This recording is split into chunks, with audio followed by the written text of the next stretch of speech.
War બુલેટિનમાં રાજ્ય દેશ દુનિયાના તમામ મહત્વપૂર્ણ સમાચારો પર નજર કરવાની છે અને મહત્વપૂર્ણ સમાચારથી જો બુલેટિનની શરૂઆત કરીએ તો અમદાવાદમાં આજે કોમ્પિટિટિવ એક્ઝામ જુનિયર ક્લાર્કની પરીક્ષા લેવાઈ રહી હતી। અમદાવાદ અને ગાંધીનગરના અલગ અલગ સેન્ટર પર પરીક્ષા લેવામાં આવતી હતી, પરંતુ ત્યાં છબરડો થયાનો બનાવ બન્યો છે। કોઈ પણ કોમ્પિટિટિવ એક્ઝામ કેમ ન હોય, છેલ્લા કેટલાક પરીક્ષાઓને બાદ કરતા કોઈ પણ એવી એક્ઝામ નથી કે જેમાં છબરડો ન થયો હોય અથવા તો એ પેપર ફૂટી ન ગયું હોય, તે પ્રકારનો બનાવ ન બન્યો હોય। અમદાવાદમાં જ્યારે આ જુનિયર ક્લાર્કની પરીક્ષા યોજાઈ રહી હતી ત્યારે એક સેન્ટર એવું હતું કે જ્યાં જે ક્વેશ્ચન પેપર અને OMR શીટ આપવાની હોય છે તે બંનેના નંબર જે હતા તે અલગ અલગ હતા અને તેને જ લઈને વિવાદ જે છે તે વધુ વકર્યો હતો। ઉમેદવારોએ હોબાળો મચાવ્યો હતો અને ત્યાં વિદ્યાર્થી નેતા યુવરાજસિંહ પણ પહોંચ્યા હતા અને આ મામલે સખત કાર્યવાહી કરવાની માંગ કરી હતી અને પરીક્ષા આખી પરીક્ષા રદ કરવાની માંગ કરી હતી। જોકે AMCએ આ પરીક્ષા જે છે તંત્રએ આ પરીક્ષા રદ કરવાની ના પાડી હતી। ઉમર સીટ અને ક્વેશ્ચન બુક નંબર આપવાનો હોય છે। આ તમે જુઓ, આ છોકરાઓની ઉમર નંબર જુઓ તમે, હા, અને ક્વેશ્ચન બુક નંબર અને ઉમર નંબર જુદો જુદો। હવે અમે ઉમર નંબર અને નંબર લખીને આપીએ તો અમને કેવી રીતે ખબર પડે કે આ અમારો ઉમર નંબર છે? હા, અને પોણો કલાક પેપર મોડું આવ્યું છે, પોણો કલાક પેપર મોડું આવ્યું, એના લીધે અમને તો એવું જ વિચારે છે કે ફ્રોડ થયું છે, પેપર ફૂટી ગયું છે અમારું। તમારું શું કેવું છે? જો પેપરના નંબર બી અલગ છે, એક બ્લોક આખો પેપર ભરતું હતું, ઈ કઈ રીતના? અને અમે બધા એમને બેઠા હતા, પેપર જ નથી ભર્યું અને અમાર OMR શીટના નંબર, પ્રશ્ન પેપરના નંબર અલગ અને રોલ નંબર બી અલગ છે। શું કેવું છે? નંબર પર પેપર પણ મોડું આપ્યું હતું? પેપર અમને અડધા કલાક લેટ આવ્યું હતું અને જ્યારે 8 નંબરના બ્લોકમાં પેપર અડધા લખાઈ ચૂક્યા હતા અને અમને કહે છે કે તમારું પેપર હજુ આવ્યું નથી। એનું અડધા કલાકનું અમે શું કરીએ? એક ક્લાસમાં તો લખાઈ ગયું હતું પેપર। સ્કૂલ દ્વારા અમને ધમકી આપવાની છે, તમે એક્ઝામ આપી દો, પણ અમે એક્ઝામ આપવા રેડી જ નથી। માંગ શું છે? અને હવે 2 વાગે કહે છે કે તમે પેપર આપો। અમે કઈ રીતે પેપર આપ્યા? પેપર ફૂટી ગયું છે। બિલકુલ તો જોઈ શકાય છે કે શું માંગ શું છે? રદ કરો, રદ કરો। એ ભાજપે શિષ્ટાચાર બનાવી દીધો છે અને એના કારણે જ આજે અમદાવાદ મ્યુનિસિપલ કોર્પોરેશનની 718 જગ્યા માટે 1,11,000 જેટલા અરજી કરતા, એનો મતલબ વિચાર કરો કે ગુજરાતમાં ક્યાં હદે બેરોજગારીનું પ્રમાણ છે। આસિસ્ટન્ટ જુનિયર ક્લાર્ક માટે આટલી આવે છે અરજીઓ। સામાન્ય પરીક્ષાનું આયોજન કરવામાં પણ શાસકો નિષ્ફળ અને વાત કરે છે સ્માર્ટ સિટીની, ડિજિટલ ગુજરાતની। શું આ પ્રકારના તમારા સ્માર્ટના છે? માત્ર ટેન્ડરો આપવાના અને કૌભાંડ કરવા એ જ તમારું મહત્વની કામગીરી છે? AMC ક્લાર્કની પરીક્ષા હતી, ગુજરાત યુનિવર્સિટી દ્વારા પરીક્ષા લેવામાં આવી હતી અને તેમાં સૌથી મોટી ભૂલ સામે આવી છે। આપણે સીધા ઉમેદવારો સાથે વાત કરીશું। બેન, કઈ પ્રકારની ભૂલ, કઈ પ્રકારની બબાલ? અમે સવારે 11 વાગે હાજર થઈ ગયા હતા, 11:30 અમને એન્ટ્રી આપી, કોઈ માણસે ચેક બી નથી કર્યા, પોલીસ બી નહોતી। અંદર 12 વાગે અમે બેઠા, એના પછી ડાયરેક્ટ અમને સહી કરાવી દીધી। 12:30 અમે રિક્વેસ્ટ કરી તો એમનું પેપર નથી આપ્યા, 1:45 પેપર આપ્યા। તો આ નંબર અમારો બેઠક ક્રમાંક અલગ અને જે આ આન્સર શીટ છે એ આન્સર શીટનો નંબર અલગ। 1:30 વાગે અમે હોબાળો કર્યો, એના પછી અમને બહાર આવવા દીધા, ત્યારે પેપર નીચે બહાર ફરતું હતું। પેપરમાં અને આન્સર કીમાં નંબર બંને અલગ બંને અલગ અલગ, આન્સર કીમાં બી અલગ ને પેપરમાં બી અલગ। અમે જ્યારે નહીં બેન, કઈ પ્રકારની વ્યવસ્થાઓ સવારે હતી, શું માંગ છે? માંગ એવું છે કે પેપર હવે રદ જ કરવામાં આવે, કેમ કે અમારા લોકો જોડે પેપર નહોતું ત્યારે ઉપર 2 બ્લોકમાં પેપર ચાલતું હતું અને પછી ત્યાંથી પેપર લઈને આવ્યા તો અમને બધાએ તો સોલ્વ કરી નાખ્યું પેપર, તો હવે પેપર આપવાનો કોઈ મતલબ જ નથી। એટલે પેપર તમને મળ્યું એના પહેલા અન્ય વિદ્યાર્થીઓને મળ્યું? અમને મળ્યું એના પહેલા ઉપર 2 બ્લોકમાં પેપર ચાલતું હતું ને એ લોકોએ ટીક બી કરી નાખ્યા હતા અમુક OMR, અને પછી ત્યાંથી નીચે લઈને આવ્યા તો લોકોએ પેપર સોલ્વ કરી નાખ્યું। કસ્તી આ જે ઉમેદવારો છે તેમનું કહેવું છે કે આન્સર કીમાં અને OMR શીટની અંદર બંનેમાં જે બેઠક નંબર છે તે અલગ અલગ હતું અને તેને લઈને ખૂબ જ મોટું લોસ જે છે તે આ ઉમેદવારોને જઈ રહ્યો છે। સાથે જ લગભગ 1.25 લાખ જેટલા ઉમેદવારો હતા, બાકીના સેન્ટરોમાં શાંતિપૂર્વક પરીક્ષા લેવાઈ છે, પરંતુ આ સેન્ટરમાં ગરબડ થવાના લીધે તમામ પ્રકારની પરીક્ષાઓ રદ થવી જોઈએ તેવી માંગ કરી રહ્યા છે। કેમેરામેન મુકેશ પરીખ સાથે જયંતિ ચૌધરી, સંદેશ ન્યૂઝ, અમદાવાદ। સુરતજી, કઈ પ્રકારની ગરબડ છે? અમદાવાદ મ્યુનિસિપલ કોર્પોરેશન જુનિયર ક્લાર્કની ભરતી બહાર પડી હતી। જુનિયર ક્લાર્કની ભરતીના અલગ અલગ સેન્ટરોમાં પરીક્ષા લેવામાં આવી રહી હતી અને જોવા જઈએ તો અમદાવાદ અને ગાંધીનગરના મુખ્ય સેન્ટરોમાં પરીક્ષા લેવાનું આયોજન સરકાર એટલે કે પ્રશાસન તંત્ર દ્વારા કરવામાં આવ્યું હતું, પરંતુ દરેક વખતની જેમ છબરડાટ, દરેક વખતની જેમ ગેરરીતિએ ફરીથી આજ વખતે સામે આવી છે અને સ્પષ્ટ ઉદાહરણ સાથે હું તમારી સાથે દર્શાવવા માંગુ છું, સંદેશના દરેક દર્શક મિત્રો આ વાતે સમજી શકે। આ ઉમેદવારનો બેઠક ક્રમાંક છે, બેઠક ક્રમાંક છે 27/12 23 62 આ બેઠક ક્રમાંક છે. હવે ખરેખર એને આ બેઠક ક્રમાંક પ્રમાણે એને OMR સીટ અને પ્રશ્નપત્ર મળવું જોઈએ. તો અહીંયા પ્રશ્નપત્ર અને OMR સીટ જે મળે છે એ 27 12 26 62 એટલે કે અહીંયા 362 છે, અહીંયા 262 છે. એટલે 300નો ગેપ અને કહી શકાય કે 300 વિદ્યાર્થીઓની રહેલી વહેંચેલી ખામી એ બીજા લોકો પાસે આ પેપર પહોંચી ગયું અને બીજા લોકોનું ત્રીજા લોકોનું ચોથા લોકો પાસે પેપર પહોંચી ગયું. અને આ જે પ્રશ્નપત્ર છે એ પ્રશ્નપત્ર ક્યારે આપવામાં આવ્યું એ પણ સમજવા જેવી વાત છે. આ જે પ્રશ્નપત્ર છે પરીક્ષાનો જે સમયગાળો હતો એ 12:30 વાગ્યાનો હતો. મોટાભાગે કોઈ પણ સ્પર્ધાત્મક પરીક્ષા હોય તો વિદ્યાર્થીઓને સેન્ટર ઉપર ચેક કરવામાં આવતા હોય છે, એની પાસે કોઈ મોબાઈલ કે કોઈ ઇલેક્ટ્રોનિક સાધન ઉપલબ્ધ નથી, જોવામાં આવતું હોય છે. પરંતુ આ સેન્ટર પર જે અત્યારે આપણે ઊભા છીએ કુવેસ પ્રાથમિક શાળા, ત્યાં કોઈ જ પ્રકારનું ચેકિંગ કરવામાં આવેલું નથી. તેની સાથે સાથે વિદ્યાર્થીઓનો 12:30 વાગ્યાનો જે પરીક્ષાનો સમય હતો એ પરીક્ષામાં 12:40 આ પેપર આપવામાં આવ્યું છે.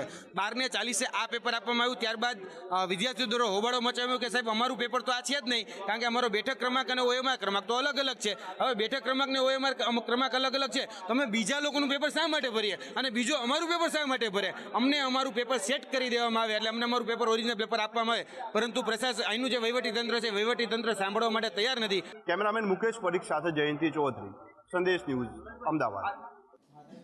યુવરાજસિંહે આક્ષેપ કર્યા છે પરીક્ષા રદ કરવાની. તેમણે પણ વાત કરી અને જે વિદ્યાર્થી ઉમેદવારો હતા તેમણે પણ એ કહ્યું, એ માંગ કરી કે આખી પરીક્ષા રદ થવી જોઈએ. પરંતુ હવે સામે એક્ઝામિનેશન કમિટી જે હતી તેમનો પણ જવાબ આવી ગયો છે અને કહેવામાં આવ્યું છે કે કોઈ પરીક્ષા રદ કરવામાં નહીં આવે. તેમણે સ્પષ્ટ કહી દીધું છે કે કેટલાક લોકોની ઉશ્કેરણીના કારણે આખી પરીક્ષા રદ ન કરી શકાય. એકલા ગણતરીના જે વિદ્યાર્થીઓ કે ઉમેદવારો છે જે ઉશ્કેરણી કરી રહ્યા છે તેમને લીધે બીજા વિદ્યાર્થીઓ સાથે અન્યાય ન થવો જોઈએ તેવું નિવેદન તેમણે આપ્યું છે. આ પરીક્ષામાં ટોટલ 1,10,800 ઉમેદવારો પરીક્ષા આપવાના હતા. 313 કેન્દ્રો હતા.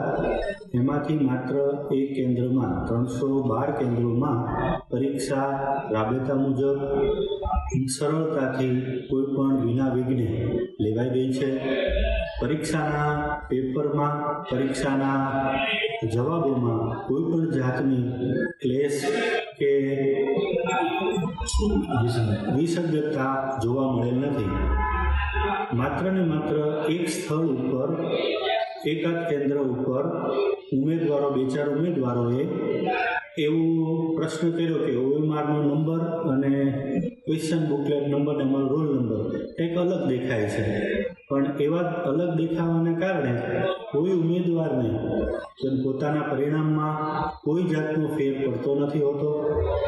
વિદ્યાર્થીઓને OMR જે આપવામાં આવ્યું હોય, ક્વેશ્ચન પેપર જે આપવામાં આવ્યું હોય, એની સાથે જે વિદ્યાર્થી પોતાનો રોલ નંબર લખે છે એ મુજબ જ એનું પરિણામ તૈયાર થતું હોય છે. પરીક્ષા ફરીવાર લેવામાં નહીં આવે એનું કારણ માત્ર એટલું છે કે પરીક્ષાના પેપરમાં કે OMRમાં કોઈ ક્ષતિ, ભૂલ કે ચોરી થઈ હોય કે એવો કોઈ બનાવ બન્યો નથી.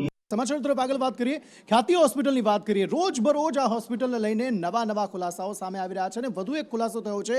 પોલીસ તપાસમાં આ ખુલાસો થયો છે જેને સાંભળીને આપ પણ ચોંકી ઉઠશો. આખરે શું ખુલાસો થયો છે અને કઈ રીતે આ હોસ્પિટલ જે છે તે લોકોને છેતરતી હતી, એ સમગ્ર મામલે વધુ માહિતી મેળવીએ જિગ્નેશ પટેલ પાસેથી. જિગ્નેશ.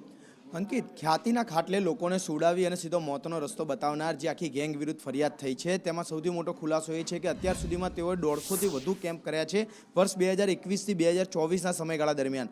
સામાન્ય રીતે એક કેમ્પમાં તેઓ 10થી 15 લોકોને સારવાર માટે હોસ્પિટલ સુધી લાવતા હોય છે. તેમનું ઓપરેશન અથવા તો પ્રાથમિક ટ્રીટમેન્ટ થતી હોય છે. એટલે અંદાજિત જે સારવારનો આંકડો છે તે 1500થી 2500 સુધીનો પહોંચી રહ્યો છે. એટલે કે 1500થી 2500 લોકોને તે લોકોએ હોસ્પિટલમાં સારવાર આપી છે. બીજી તરફ ખ્યાતિ હોસ્પિટલનો સારવારનો રેટ જ ઊંચો નહીં, પરંતુ એમનો ડેથનો રેટ પણ એટલો જ ઊંચો છે. કારણ કે સામાન્ય રીતે કોઈ પણ હોસ્પિટલમાં જે ઓપરેશન થતા હોય સુપર સ્પેશિયાલિટી ડૉક્ટરની અંતર્ગત, તેમાં 100 દર્દીઓના ઓપરેશનમાં 2 થી 3 લોકોના જે સિવિયર કન્ડિશન હોય, ખરાબ કન્ડિશન હોય, તેમાં તેમના મૃત્યુ થતા હોય છે. પરંતુ અહીંયા 7 ઓપરેશનમાં 2 દર્દીઓના મૃત્યુ થતા હોવાનું સામે આવ્યું છે. એટલે કે તેમનો મૃત્યુનો દર પણ 30થી 35% રહ્યો છે.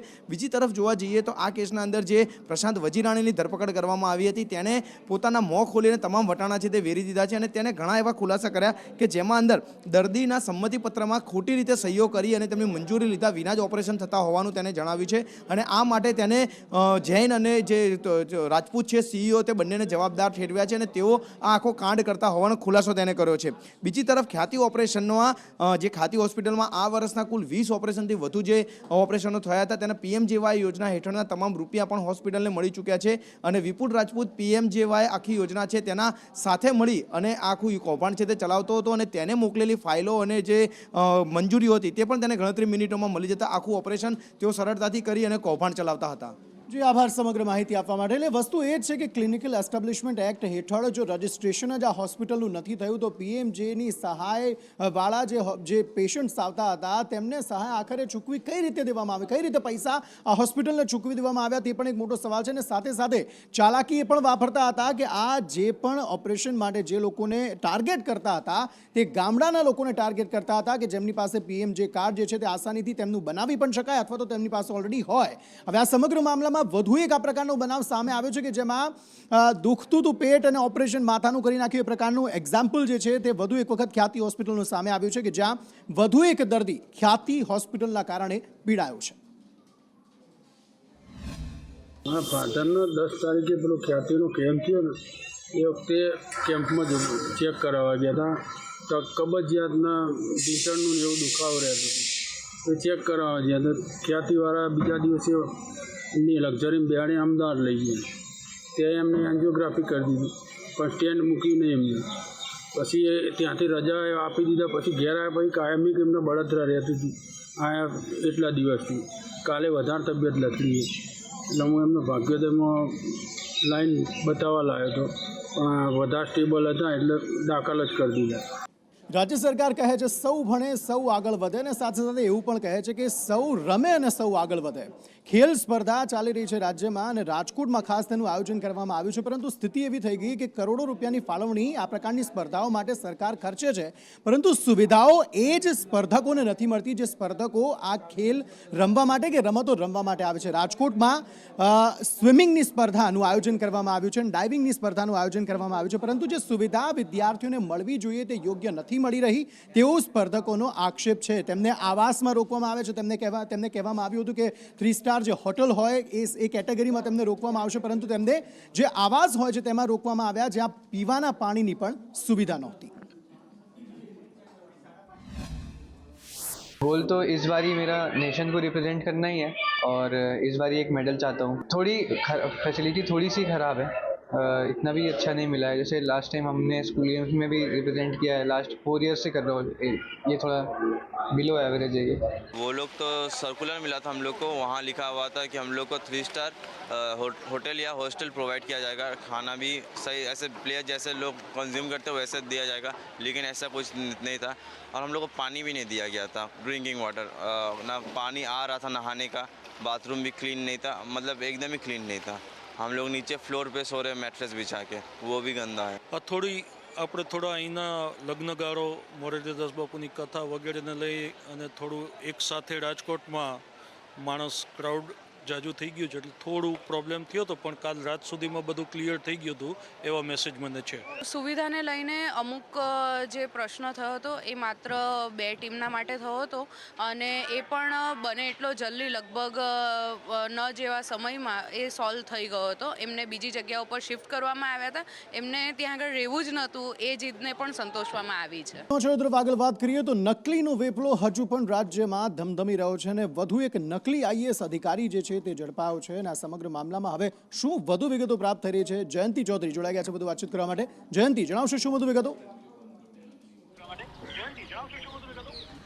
ગુજરાતની અંદર PMOથી લઈને CMO સુધીના નકલી અધિકારીઓની જે ઝડપ છે તે વારંવાર સામે આવી રહી છે. અલગ અલગ વિભાગના નકલી જે અધિકારીઓ છે તે ઝડપાઈ રહ્યા છે ત્યારે વધુ એક IAS નામથી નકલી અધિકારી ઝડપાયો છે જેનું નામ મેહુલ શાહ હતો. જે મહાઠગ છે તે કહી શકાય કે એક જગ્યાએથી ગાડી ભાડે લીધી હતી, ગાડીમાં વ્હાઇટ કલરના પડદા લગાવ્યા હતા, ગાડી પર સાયરન લગાવ્યું હતું, ગાડી પર ભારત સરકાર લગાવ્યું હતું અને નકલીનો રોપ જમાવીને તે અનેક લોકો સાથે ઠગાઈ કરી કરી હતી, અનેક લોકો પાસેથી અનેક પ્રકારના પૈસા પડાવ્યા હતા. એક વ્યક્તિ પાસેથી 3 લાખ રૂપિયા પડાવ્યાનું પણ સામે આવ્યું છે. તેને નોકરી આપવાનું કહીને પૈસા પડાવ્યા હતા. એક વ્યક્તિ સાથે ટ્રાવેલ્સ બુક કરી હતી, તે પોતાની સ્કૂલ ધરાવી રહ્યો છે એમ કરીને પણ અનેક લોકો પાસેથી પૈસા પડાવ્યા હતા. એટલે કે નકલી આઈએએસ નામથી ઠગ મેહુલ શાહ છે તે ફરતો હતો માર્કેટમાં. જો કે ક્રાઇમ બ્રાન્ચે તેની ધરપકડ કરી છે. જી.